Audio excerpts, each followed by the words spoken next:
さんこんにちは。こんにちはツアップです。こんにちはツアップでは、京都に住む私が日常で使っている若者言葉や方言から日本の文化までを紹介していくチャンネルとなっています。私が実際に使っているものを紹介していくので、正しい正しくないというよりも、そんな言い方もするんだなというふうに楽しんで見ていただければ嬉しいです。ということで、今回扱うテーマは、海外では禁じられている、日本では当たり前の行動5選。はい、ということで早速1つ目、食事中に音を立てる。日本のご飯で有名なものの一つにラーメンがありますよね。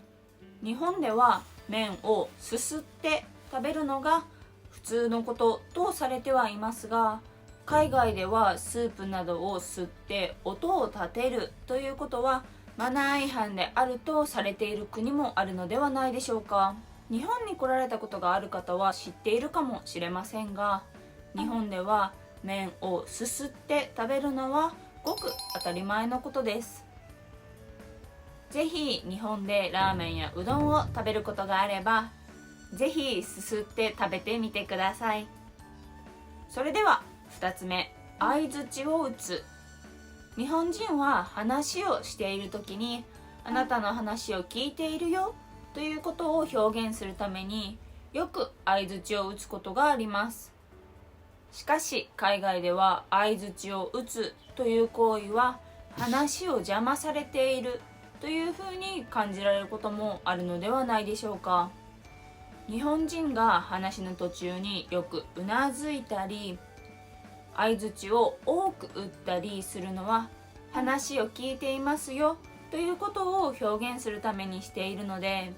それは邪魔をしようと思ってしているわけではありません。日本人は本当に多くの相槌を打つので、その様子を以前動画にまとめたことがあるので、ぜひ概要欄からチェックしてみてください。それでは3つ目、大声で店員さんを呼ぶ。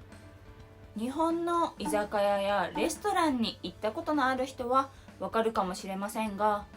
日本では注文をしたいとき、店員さんを呼ぶのに、すいませんと店員さんに聞こえるように大声で呼ぶことがあります。居酒屋などでよく見られる光景ではありますが、海外では大声で店員さんを呼んだりせず、アイコンタクトを取ったり手を軽く上げて店員さんを呼ぶことが多いのではないでしょうか。もちろん日本でもそのようにアイコンタクトや手を上げて店員さんを呼ぶこともありますが、多くの人が店員さんに聞こえるようにすいませんと声を出して呼ぶことがあるので、ぜひ日本のレストランや居酒屋では声を出して店員さんを呼んでみてください。それでは4つ目、扉を押さえない。これは一体どういうことかというと、海外ではお店や何か建物の中に入るとき、もし後ろに誰かからこちらに向かって歩いてきていたら、扉を押さえてその人が来るまで待っていてあげるということをすることがあると思いますが、日本ではこの光景はあまり見られません。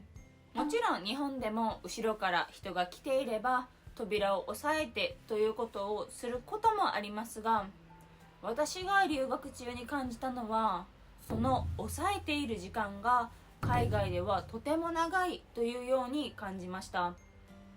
近くに後ろから来ていれば少し足を止めて扉を押さえるということはしますが、大抵の人は少し強めに扉を押して閉まる時間が長くなるようにするだけで、立ち止まってまで扉を押さえるということはあまりありません。なので日本で日本人があまり扉を押さえていなかったり、思いやりがないなと思ったとしても、そこには文化の違いがあるんだなと覚えておくと困惑せずに済むかもしれません。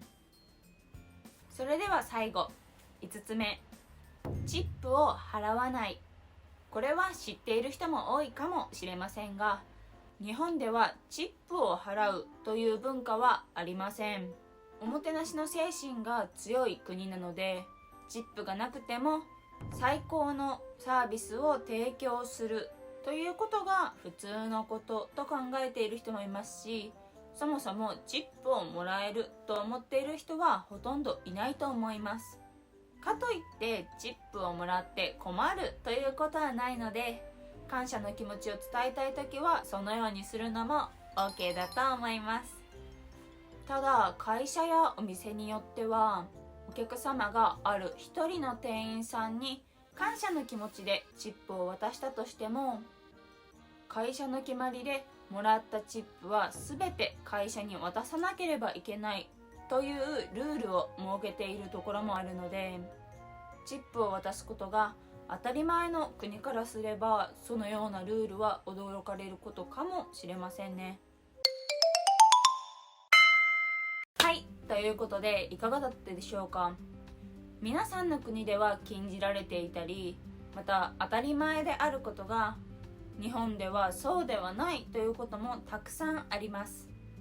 もし実際に日本に来て驚いた日本人の行動や自分の国と違っていて信じられないと思ったようなことがあれば、ぜひコメント欄で教えてください。